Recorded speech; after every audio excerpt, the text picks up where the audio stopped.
ಓಂ ಶ್ರೀ ಗುರು ಬಸವಲಿಂಗಾಯ ನಮಃ. ಅರಿವು ವಾಹಿನಿಯ ಶರಣರ ವೈಚಾರಿಕ ಮತ್ತು ವೈಜ್ಞಾನಿಕ ಚಿಂತನ ಸರಣಿಗೆ ತಮಗೆಲ್ಲ ಆತ್ಮೀಯ ಸ್ವಾಗತ. ಈ ಸರಣಿಯಲ್ಲಿ ಶರಣರ ಪ್ರತಿಪಾದಿಸಿರ್ತಕ್ಕಂಥ ವೈಚಾರಿಕ ಮತ್ತು ವೈಜ್ಞಾನಿಕ ಭಾವನಾತ್ಮಕ ವಿಚಾರಗಳನ್ನು ಕುರಿತು ನಾವು ಚಿಂತನೆಯನ್ನ ಮಾಡ್ತಾ ಇದ್ದೇವೆ.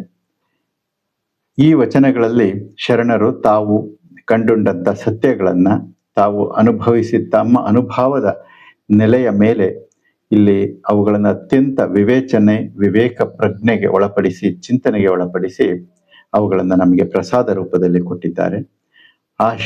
ಅಂಥ ಶರಣರ ವಚನಗಳನ್ನು ನಾವು ಅಧ್ಯಯನ ಮಾಡುವುದು ಮತ್ತು ಅವುಗಳನ್ನು ನಮ್ಮ ಜೀವನದ ಅವಿಭಾಜ್ಯ ಅಂಗವಾಗಿ ನಾವು ಮಾಡಿಕೊಳ್ಳುವುದು ಶರಣರ ಒಂದು ಅನುಯಾಯಿಗಳಾದಂಥ ನಮ್ಮೆಲ್ಲರ ಆದ್ಯ ಕರ್ತವ್ಯ.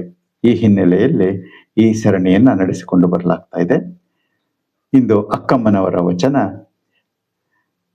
ನಾನಾ ವ್ರತಗಳ ಪಿಡುವುದೆಲ್ಲವೂ ಮನದ ಶಂಕೆ, ಮನ ಹರಿದಾಡುವುದೆಲ್ಲವೂ ತನುವಿನ ಶಂಕೆ, ಮನ ತನು ಕೂಡಿ ನಡೆಯುವುದೆಲ್ಲವೂ ಪ್ರಕೃತಿಯ ಶಂಕೆ, ಮನ ತನು ಪ್ರಕೃತಿ ಒಂದಾದಲ್ಲಿ ಶೀಲವೆಂಬ ಪಾಶ ಜೀವನ ಕೊರಳಸುತ್ತಿತ್ತು.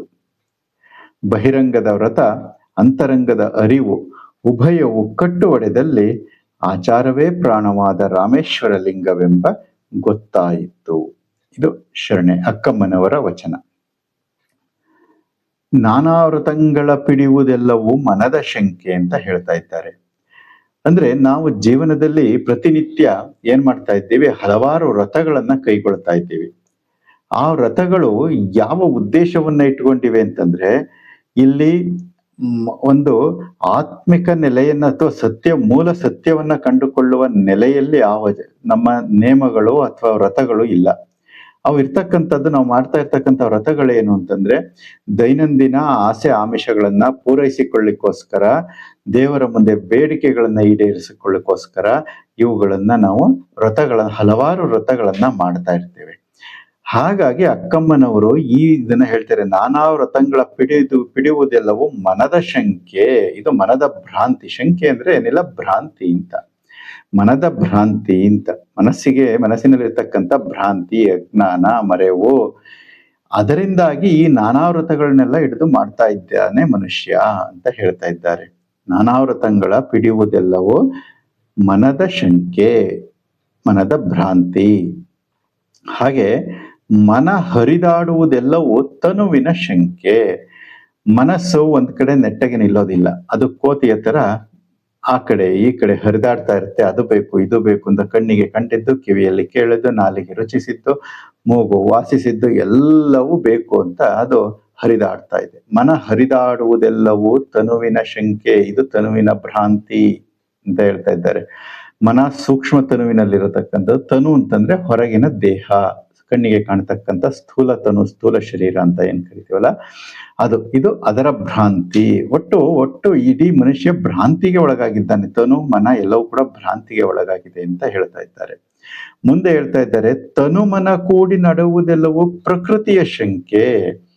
ತನು ಮನ ಕೂಡಿ ಅಂತಂದ್ರೆ ಈ ಒಳಗಿರ್ತಕ್ಕಂಥ ಮನಸ್ಸು ಮತ್ತೆ ಹೊರಗಿನ ದೇಹ, ಇವೆರಡೂ ಸೇರ್ಕೊಂಡು ಮಾಡ್ತಾ ಇರ್ತಕ್ಕಂಥದ್ದು ಯಾವುದಕ್ಕೆ? ಲೋಕದ ವ್ಯವಹಾರವನ್ನ ಮಾಡ್ತಾ ಇದ್ದೇವೆ. ಅಂದ್ರೆ ಅದು ಬೇಕು ಇದು ಬೇಕು ಅಂತ ಇಚ್ಛಾ ಪೂರೈಕೆಗೆ, ನಶ್ವರವಾದಂತ ಇಚ್ಛಾ ಪೂರೈಕೆ ಇಲ್ಲಿ ಅತಿ ಮುಖ್ಯವಾಗಿ ಬೇಕಾಗಿರ್ತಕ್ಕಂಥದ್ದು. ವಿಚಾರ ತಿಳ್ಕೊಬೇಕಾದ್ರೆ ನಶ್ವರವಾದಂತ ಇಚ್ಛಾ ಪೂರೈಕೆಯಲ್ಲಿ ತೊಡಗಿರ್ತಕ್ಕಂಥ ಈ ತನು ಮತ್ತು ಮನ, ಇವೆರಡರ ಒಂದು ಸಂಬಂಧ ಏನಿದೆ, ಇದು ಪ್ರಕೃತಿ ಅಂತ ಹೇಳ್ತಾ ಇದ್ದಾರೆ. ಪ್ರಕೃತಿಯ ಶಂಕೆ ಅಂದ್ರೆ ಇದೇ ಪ್ರಕೃತಿ. ಪ್ರಕೃತಿ ಅಂತಂದ್ರೆ ಅಧೋಮುಖ ಚಲನೆ ಅಂತ, ಮನುಷ್ಯನ ಮನಸ್ಸಿನ ಅಧೋಮುಖ ಚಲನೆ ಅಂತ ಏನ್ ಹೇಳ್ತೀವಿ, ಇದಕ್ಕೆ ಪ್ರವೃತ್ತಿ ಅಂತ ಕರೀತಾರೆ.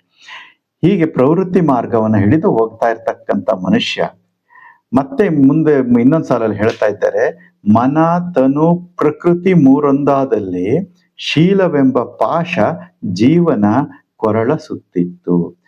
ತನು ಮನ ಮತ್ತೆ ಈ ಪ್ರಕೃತಿ ಇವೆಲ್ಲವೂ ಸೇರ್ಕೊಂಡು ಶೀಲ ಅಂತ ಒಂದು ನಮ್ಮ ಸುತ್ತ ಕಟ್ಕೊಳ್ತಾ ಇದೆ.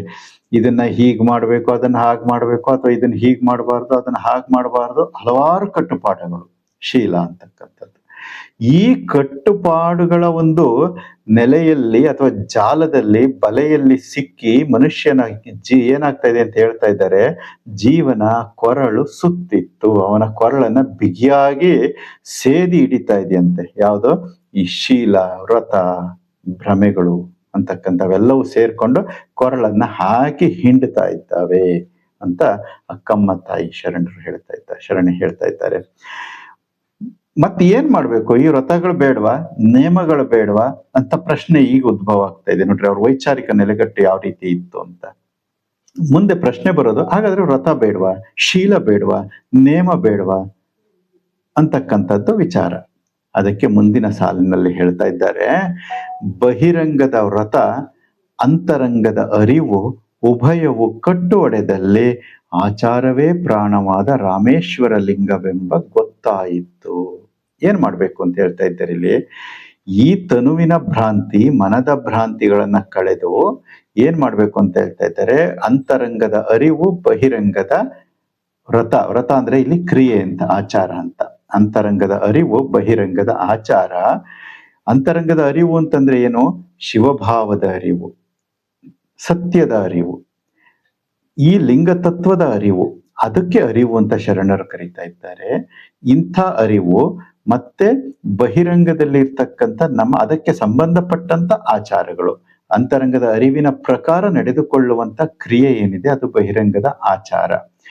ಇವೆರಡೂ ಕೂಡ ಉಭಯವು ಒಂದಾದಲ್ಲಿ, ಕಟ್ಟು ಒಡೆದಲ್ಲಿ ಅಂದ್ರೆ ಇವೆರಡೂ ಒಂದಾದಲ್ಲಿ ಹಾಗೇನಾಗ್ತಾ ಇದೆ, ಆಚಾರವೇ ಪ್ರಾಣವಾದ ರಾಮೇಶ್ವರ ಲಿಂಗ ಎಂಬ ಗೊತ್ತಾಯಿತು. ಅದೇ ಆ ರಾಮೇಶ್ವರ ಲಿಂಗ. ಆಚಾರವೇ ಪ್ರಾಣವಾದ ರಾಮೇಶ್ವರ ಲಿಂಗವ ಕೂಡುವ ಕೂಟ ಯಾವುದು? ಅಂತರಂಗದ ಅರಿವು ಮತ್ತು ಬಹಿರಂಗದ ಕ್ರಿಯೆ. ಅಂತರಂಗದಲ್ಲಿ ಶಿವಭಾವದ ಲಿಂಗ ಪ್ರಜ್ಞೆಯ ಅರಿವು, ಅದೇ ರೀತಿ ಅಥವಾ ಸತ್ಯದ ಅರಿವು, ಬಹಿರಂಗದಲ್ಲಿ ಆ ಸತ್ಯದ ನಡೆನುಡಿಗಳು, ಶಿವಭಾವದ ಬೆಳಕು, ಶಿವಭಾವದ ನಡೆನುಡಿ.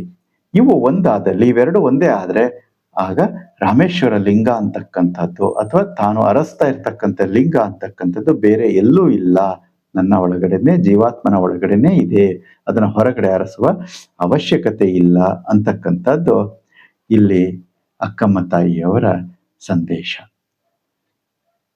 ಆಲಿಸಿದ್ದಕ್ಕೆ ಧನ್ಯವಾದಗಳು. ಶರಣಾರ್ಥಿ.